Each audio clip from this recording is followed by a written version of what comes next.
नमस्कार सभी साथियों को, जय भीम जय भारत। आज का जो विषय है बहुजन समाज की मूल समस्या, मैं सिर्फ उसी विषय को टच करूंगा और नहीं बोलूँगा।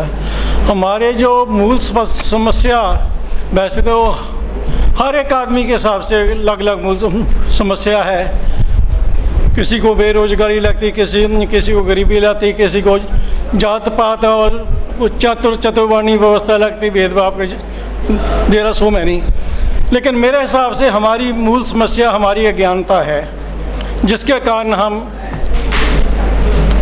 अज्ञानता के कारण हम ये सारे सेकेंडरी अपनी जो समस्याएं हैं उसके अंदर उलझे रहते हैं। और इस अज्ञानता को ख़त्म करने के लिए हमें महात्मा फूले जी के लिखी हो जो पुस्तक जो गुलामगिरी, उसको अगर देखेंगे तो बहुत बढ़िया उन्होंने बताया कि हमारी अज्ञानता का कारण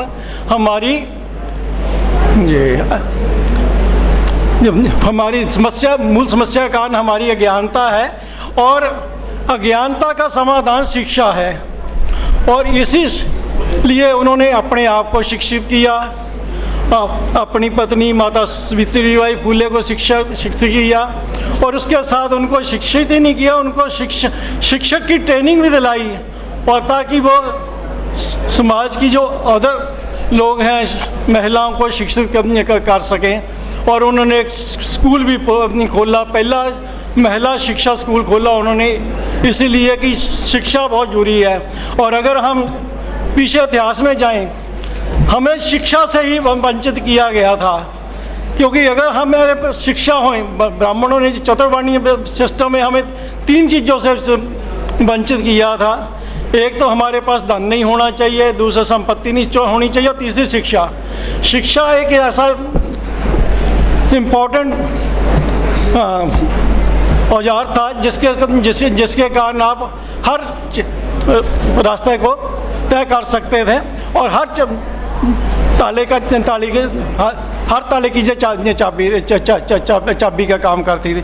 इसी कारण हमें उन्होंने शिक्षा से वंचित करके हमें ये अनपढ़ रखा, और हमारे ऊपर अलग अलग तरीके के प्रतिबंध भी लगाए कि हैं जो शिक्षा नहीं देनी चाहिए। अगर कोई शिक्षा पढ़े ग्रहण भी कर लेता तो उस पर भी अलग से इन्होंने मनुस्मृति में, वेदों पुराणों में दंड निर्धारित कर रखे थे, और वो बड़े स्ट्रिक्टली फॉलो भी होते थे कि ये इसने शिक्षा क्यों ली।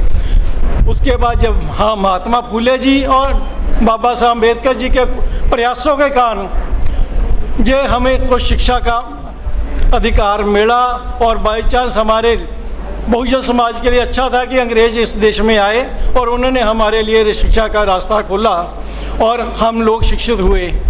और शिक्षित होने के बाद हम कुछ पोजीशन में भी आए, कुछ बिजनेस में भी आए। लेकिन हमारे जो विरोधी लोग हैं, जो महात्मा फूले जी की टर्मिनोलॉजी में जो सेठ जी भट्ट जी या ब्राह्मण बनिया है, वो इस चीज़ को टॉलरेट नहीं कर पा रहे, और वो चाहते हैं कि इनको फिर से दोबारा शिक्षित बनाया जाए। अगर शिक्षित रहेंगे तो तभी हम इनको गुलाम बना के रख सकते हैं, जैसे हमें पहले गुलाम बना रखा था, और हर तरीके से अत्याचार हो रहे थे और हम उसको रिवर्ट भी नहीं कर पा रहे थे। और आज की डेट में जब यही हो रहा है, 2020 में जो नई एजुकेशन पॉलिसी इन्होंने बनाई है, उससे फिर हम बहुजन समाज के लोगों को शिक्षा से वंचित करने के लिए बहुत बड़ा स्टेप है, और हमें उसके लिए संघर्ष करना चाहिए। इस शिक्षा नीति अगर ये इम्प्लीमेंट होती है इन टोटो, तो हम फिर उसी जगह पहुंच जाए जिस जगह हम पहले थे, और फिर जब मनुस्मृति लागू करके फिर हमें गुलाम बनाने की कोशिश करेंगे। लेकिन एक अच्छी बात यह है कि ये हमारे जो कुछ शिक्षित लोग हो चुके हैं आज, वो इस चीज़ को जान रहे हैं और समाज में सामाजिक जागृति भी फैला रहे हैं, और उसके कारण हम लोग कुछ इकट्ठे होने शुरू हुए हैं। और ये आज जो सम्मेलन है, 40 संगठनों का इकट्ठे हुए हैं, तो ये उस दिशा में एक कदम है कि हम आपस में जुड़े। मैं मानता हूँ कि हम एक नहीं हो सकते, सारे संगठन एक नहीं हो सकते, लेकिन हम आपस में जुड़ तो सकते हैं, एक दूसरे से जुड़ सकते हैं।